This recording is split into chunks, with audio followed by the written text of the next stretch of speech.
Hey everyone, कैसे हैं आप लोग। आई होप आप लोग अच्छे होंगे। ये वीडियो थोड़ा अलग सा वीडियो होएगा। क्यों? क्योंकि इस वीडियो में मैं उन चीज़ों के बारे में बात करने जा रहा हूँ जो चीज़ मेरे से थोड़ा पूछा गया है। जैसे कि मैं हर वीक आपके सामने चार्ट ऑफ द वीक लेके आता हूँ जो स्टॉक्स को मैं खरीदता हूँ। तो एक बंदे हैं जिनका सवाल था कि उन्होंने कुछ इंपॉर्टेंट सवाल पूछे थे जो मुझे खुद भी लगता था कि मैं बोलता हूँ, बट उसके लिए एक डेडिकेटेड वीडियो नहीं बनाया। सो ये वीडियो उसके लिए डेडिकेटेड है। ये वीडियो कुछ इंपॉर्टेंट सवाल पर है। जो सवाल का आंसर मैं जैसे देना चाहता हूँ मैं वैसे दे सकता हूँ, ताकि सबको ये क्लियर हो जाए कि मैं एग्जैक्टली करता क्या हूँ, खेलता कैसे हूँ। उसका आंसर अगर कोई शिद्दत से जाके ढूंढेगा तो कहीं ना कहीं किसी न किसी वीडियो में मिल जाएगा। बाकी सब कुछ वीडियो में बना के बताना पॉसिबल नहीं होता, बिकॉज एज ए ट्रेडर हमारी ओपिनियन रोज बदलती है, सब कुछ मार्केट के हिसाब से बदलता है। फिर भी हम कोशिश करेंगे, मैं कोशिश करूंगा कि इस वीडियो में मैं आपके सामने उन सारे इंपॉर्टेंट सवाल का जवाब दूं।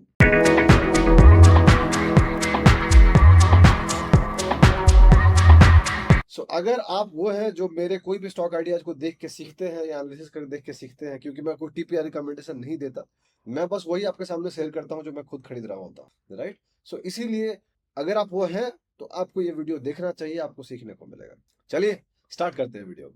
सो आप जानते हैं कि हर वीक हर संडे को हम आपके सामने चार्ट ऑफ द वीक लेके आते हैं, जिसमें हम एक ऐसे स्टॉक के बारे में बात करते हैं जिसको हम मंडे को या ट्यूसडे को जाकर खरीदते हैं, राइट। वो स्टॉक को हम चुनते हैं, अपना चुनने का क्राइटेरिया है, क्या रीजन होता है चार्ट्स का, वो मैं आपको उस वीडियो में क्लियरली दिखाता हूँ।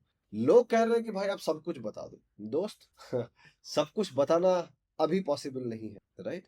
तो सब कुछ का अपना एक टाइम होता है, जब होगा तो देखेंगे। बट जो चीज बताना पॉसिबल है उसके बारे में बताता हूँ। जो सबसे पहला सवाल है, जब मैं ये कहता हूँ कि मैं अपना रिस्क मैनेज कर रहा हूँ, तो इसका मतलब क्या है? What is the meaning of managing my risk? इसका मतलब बहुत सिंपल सा है कि मुझे ये पता है कि मैं उस स्टॉक में कितना पैसा हारने जा रहा हूँ, राइट। जब मैं ये कह रहा हूँ तो मैं जानता हूँ कि जब मेरा स्टॉप लॉस हिट होगा, उसमें जितना पैसा मैं हारूंगा वो कितना पैसा है वो मुझे पता है, और उतना पैसा मैं हारने को तैयार हूँ। अब ये कैसे पता है मुझे? इसके लिए बहुत सिंपल रिस्क मैनेजमेंट और पोजीशन साइजिंग रूल हम फॉलो करते हैं। रिस्क मैनेजमेंट क्या है? रिस्क मैनेजमेंट दो तरीके पे देखा जाता है। सबसे पहला, हर एक इंडिविजुअल ट्रेड पे आप कितना रिस्क ले रहे हैं अपने पूरे पोर्टफोलियो का। और दूसरा, पूरे पोर्टफोलियो पे हम एक बार जब नंबर ऑफ ट्रेड्स हम ज्यादा ले लेते हैं तब कितना रिस्क ले रहे हैं। तो जब मैं आपके सामने कोई भी ट्रेड लेके आता हूं तो मुझे ये पता होता है कि मैं उस ट्रेड में कितना हारने जा रहा हूं। देखिए, चार इंपॉर्टेंट सवाल है कि मुझे ये नहीं मालूम कि मार्केट कहां तक जाएगा, मुझे ये नहीं पता। मुझे ये भी नहीं पता कि मार्केट कितना नीचे जाएगा या कितना ऊपर जाएगा। अगर आपको कह रहा है कि उसको पता है, वो झूठ बोल रहा है। किसी को भी नहीं पता। बट मुझे ये जरूर पता है कि मुझे कब एंटर करना है, वो मेरे कंट्रोल में है, राइट। जो चीज मेरे कंट्रोल में नहीं है उस पर मेरा फोकस नहीं है, जो चीज मेरे कंट्रोल में है उस पर मेरा फोकस। तो मुझे ये नहीं पता कि मार्केट कितनी ऊपर जाएगी, लेकिन मुझे ये जरूर पता है कि मुझे कहाँ एंटर करना है। वो मुझे कैसे पता है? वो मेरी एंट्री स्ट्रेटेजी है, उसके हिसाब से मुझे पता, ठीक है। मुझे ये पता है कि मुझे कब निकलना है। स्टॉप लॉस का मुझे पता है, टारगेट्स का मुझे नहीं पता। टारगेट्स हम रैंडमली सेट करते हैं। स्टॉप लॉस का मुझे पता है, क्योंकि प्राइस अगर उतना ऊपर जा गया तो मैक्सिमम नीचे आएगा, या तो ऊपर जाएगा या तो साइड पे होएगा। अगर नीचे आएगा तो मुझे कब निकलना है मुझे पता। ऊपर कितना जाएगा ये किसी को भी नहीं पता। हम बस एक अंदाजा लगा रहे हैं, चाहे पास डेटा के हिसाब से हो चाहे कोई भी डेटा के हिसाब से हो, हम एक अंदाजा लगाते हैं। तो मैं कितना रिस्क करता हूँ? देखिए, अगर मान लीजिए मेरे पास 100 रुपए हैं, राइट, सिंपल भाषा में, आसान भाषा में, मैं एक स्टॉक पे 5 से 6 रुपया डालता हूँ, 5 to 6 rupees in one stock, ठीक है। इतना मैं डालता हूँ एक स्टॉक में, जो कि ऑटोमेटिक एक स्टॉक में मेरा एलोकेशन होता है। उसके बाद अगर वो मेरा स्टॉप लॉस 12% पे हिट कर रहा है, आप कैलकुलेट कर लीजिएगा मैं कितना हारूंगा। उसके हिसाब से वो हारने को मैं तैयार होता हूँ। ये मेरा इनिशियल पोजीशन होता है। इससे छोटा पोजीशन मैं नॉर्मली नहीं लेता हूँ। बहुत सारे लोग हैं जो 2% एलोकेशन चालू करते हैं और फिर इंक्रीज करते हैं। For me, I start my allocation with 5 to 6% depending on the stock, और उसके हिसाब से वो चलता है। अगर कोई स्टॉक मुझे बहुत अच्छा लग रहा है तो हो सकता है साथ में वहां 7 to 8% भी एलोकेशन कर दूं, बट वो डिपेंड करता है। आप कहोगे नहीं बता दो, पॉसिबल नहीं है यार। मैं एक इंडिविजुअल हूँ, मेरा खुद का माइंडसेट है उसके हिसाब। सो आई होप ये बात क्लियर हो गया होगा कि मैं अपना कैसे रिस्क मैनेज कर रहा हूँ। बहुत क्लियरली मैंने बता दिया कि एक स्टॉक में मैं 5 to 6% ऑफ माई मनी, अगर मेरे पास 100 रुपये है, उसके हिसाब से डाल रहा हूँ। एंड वैसे ही मैं हर वीक करता हूँ, मैं सेम रिपीट करता जाता हूँ, ठीक है। आई होप ये पहला सवाल क्लियर हो गया। उसके बाद, क्या मैं छोटा क्वांटिटी लेता हूँ? नहीं भाई, मैं इक्वल क्वांटिटी सब में लेता हूँ। बट कभी कभी मैं ज्यादा ले लेता हूँ, कम नहीं लेता। क्योंकि मेरा ये मानना है, मैं उसके लिए इतने साल में खुद को तैयार कर चुका हूँ कि नहीं, मैं इतना पैसा हार सकता हूँ, ठीक है। वो चीज है। अब जब 6% एलोकेशन कर रहा हूँ, उसका मतलब ये नहीं कि वो पूरा पैसा हार जाऊंगा, बिल्कुल नहीं होगा।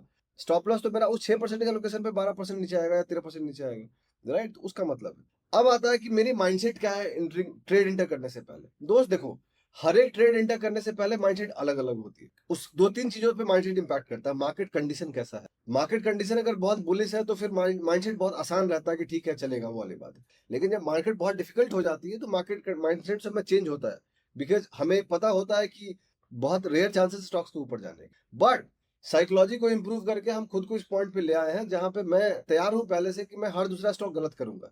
मेरी एक्यूरेसी 50% है, तो मतलब अगर 10 ट्रेड में ले रहा हूं तो 5 ट्रेड में हारूंगा। क्या मैं उस 5 ट्रेड को हारने को तैयार हूँ? बिल्कुल दोस्त, मैं बिल्कुल हारने को तैयार हूँ। तो अगर मैं 10 चार्ट ऑफ द वीक ले रहा हूँ, मैं ये जानता हूँ कि 5 में हारूंगा। अगर नहीं हार रहा हूँ मेरे लिए बोनस है, बट मैं पहले से तैयार हूँ, खुद को मैंने तैयार करके रखा है। अगर आप तैयार नहीं है तो फिर आपके लिए दिक्कत है। फॉर मी, मैं तैयार हूँ। ठीक है, ये भी सवाल का क्लियर हो गया आंसर। इसके बाद मैं अपने नर्व्स को कैसे हैंडल करता हूँ जब मेरा स्टॉक्स गिरता है। दोस्त देखो, जब आप एक नुकसान के लिए पहले से तैयार होते हो ना, तो फिर आपको बहुत ज्यादा दिक्कत नहीं होती। दिक्कत तब होती है जब आप जिस चीज के लिए तैयार नहीं होते वो चीज होता है। एग्जाम्पल के तौर पे देता हूँ मैं आपको। मैं एक जॉब कर रहा था, अच्छा जॉब चल रहा था, अच्छी खाली नौकरी चल रही थी। उसको छोड़ के मैंने फुल टाइम मार्केट करना तैयार किया, चालू किया। तो मैं उसके लिए तैयार था ना। मार्केट में फेल होता, सक्सेस पाता, नहीं पता था मुझे, बट वो रिस्क मैं लेने को तैयार था, इसीलिए मैं करने आया। तो एक बार जब मैं उसके लिए रेडी हो गया वो रिस्क लेने के लिए, तो फिर मुझे दिक्कत नहीं हुई। दिक्कत उनके साथ होती है जो रेडी नहीं होते। मोस्ट ऑफ द लोग जो मार्केट में पैसा हारते हैं वो इसलिए हारते हैं बिकॉज वो अपने लॉस के लिए रेडी नहीं होते। राइट, वो ये सोच के ट्रेड लेते कि नहीं नहीं बस प्रॉफिट होगा, बस होएगा। वो लॉस के लिए तैयार नहीं होते। हम जैसे बंदा थोड़ा मेहनत करके, थोड़ा सा अभी भी सीख ही रहा है, समझ ही रहा है, ऐसा नहीं कि मुझे बहुत कुछ आ गया, नहीं। मैं आज भी पढ़ता हूँ, आज भी सीखता हूँ। जो बुक्स मैं पढ़ता हूँ आपके सामने लेके आता हूँ। पहले भी काफी किताबें पढ़ी है, काफी is the wrong word, right. पहले भी थोड़ी किताबें पढ़ी है, राइट। और आज भी पढ़ने की कोशिश करता हूँ, सीखने की कोशिश करता हूँ। सो वो चीज कर करके आज शायद मैं कह सकता हूँ कि मैं 70-80% उस पॉइंट पे हूँ जहां पे शायद मैं ये समझता हूँ कि हाँ मेरा ये लॉस होगा और वो लॉस मुझे लेना है। मेरे लिए एक बिजनेस है। कोई भी बिजनेस करने से पहले आपको छोटा सा पैसा इन्वेस्ट करना होता है। सेम है, अगर मैं कोई घर में रह रहा हूँ तो उसका रेंट मुझे देना है। सेम है, अगर मैं कोई ट्रेड ले रहा हूँ तो उसके लिए मुझे एक रेंट देना है, फीस देनी है। वो मेरा स्टॉप लॉस है। चलेगा तो प्रॉफिट दे देगा, नहीं चलेगा तो लॉस दे देगा। अब एक सवाल जो नहीं पूछा है मैं बता देता हूँ। अगर 50% एक्यूरेसी है तो मैं कैसे पैसा बना रहा हूँ? देखो, मेरे लिए एक्यूरेसी हार्डली मैटर करता है। मेरे लिए जो मैटर करता है वो मेरा रिस्क एंड रिवॉर्ड। कैसे? अज्यूम कर लो कि 10 स्टॉक मैंने लिया, 5 गलत हुए, 5 सही हुए, ठीक है। और हर एक स्टॉक में मैंने 10-10 रुपए डाले, और मेरा स्टॉप लॉस, या फिर हर एक स्टॉक में मैंने 100-100 रुपए डाले। मेरा स्टॉप लॉस 10% था, या 15% ले लेते हैं, मेरा स्टॉप लॉस 15%। तो जो 5 स्टॉक मैंने हारे, एक स्टॉक में अगर मैं 100 रुपए डाला, 15 हुए हैं, वहां पे मैं मिनिमम 1:3 खेलूंगा। तो मैं यहाँ पे 100 रुपए में 1:3 मतलब 40% अगर प्रॉफिट बना रहा हूं मैं, तो एक स्टॉक में 40 मतलब 5 स्टॉक में मैं 200 रुपए बनाया। और हारा कितना था? 75 रुपीज। 200 में से 75 माइनस कर लोगे तो 125 रुपए का प्रॉफिट हो जाएगा। इतना ही सिंपल है। यही रिस्क रिवॉर्ड है जो मैं फॉलो करता हूँ। अगर आप चार्ट ऑफ द वीक की एक्यूरेसी जाके चेक करोगे जो मैं खेलता हूँ, वो मोर देन 50% के आसपास आ जाती है। अभी मार्केट डिफिकल्ट है तो कुछ स्टॉप लॉस हिट हो रहा है, कोई दिक्कत नहीं है। कितने स्टॉप लॉस हिट हुए? एक ही से तो मैं निकला हूँ, एजिस केमिकल से निकला हूँ। बाकी 2 बाद में निकला हूँ जो आपका अपडेट किया हमने ट्विटर पे। एसएमएस फार्मा का प्रॉफिट हिट हुआ, कोफोर्ट से हम निकले हैं। तो दोस्त, एक एसएमएस फार्मा का स्टॉक, अभी रिसेंट एग्जांपल दे रहा हूँ, वो बाकी 2 स्टॉप लॉस को इजीली कवर कर देता है। तो मेरे पास, मैं नेट निगेटिव में नहीं जाता, राइट। मैं नेट निगेटिव में तब जाऊंगा जब मेरे बैक टू बैक ज्यादा स्टॉप लॉस हिट होंगे। इतना ही सिंपल है। अगर मेरा रिस्क रिवॉर्ड पे मेरा कंट्रोल नहीं होगा तब मेरा प्रॉब्लम है। लेकिन अगर मैं अपने रिस्क रिवॉर्ड पे ध्यान दे रहा हूँ तो फिर मैं काहे का प्रॉब्लम? आई होप मैंने कुछ इंपॉर्टेंट क्वेश्चंस कवर कर दिए हैं। अब अगर आपको लगता है कि मैं कैसे खेलता हूँ, सिंपल है। कैसे स्टॉक ढूंढता हूँ, कैसे एंट्री करता हूँ, उसके पीछे का लॉजिक क्या है, दोस्त ये बहुत लंबा चैप्टर है। और वो कहते हैं ना, अगर आप किसी चीज में अच्छे हो तो उसको फ्री में नहीं बताना चाहिए। ठीक है, तो कभी टाइम मिलेगा, अभी तो मेरा कोई इरादा नहीं है दूर दूर तक, बट कभी मौका मिलेगा तो देखेंगे।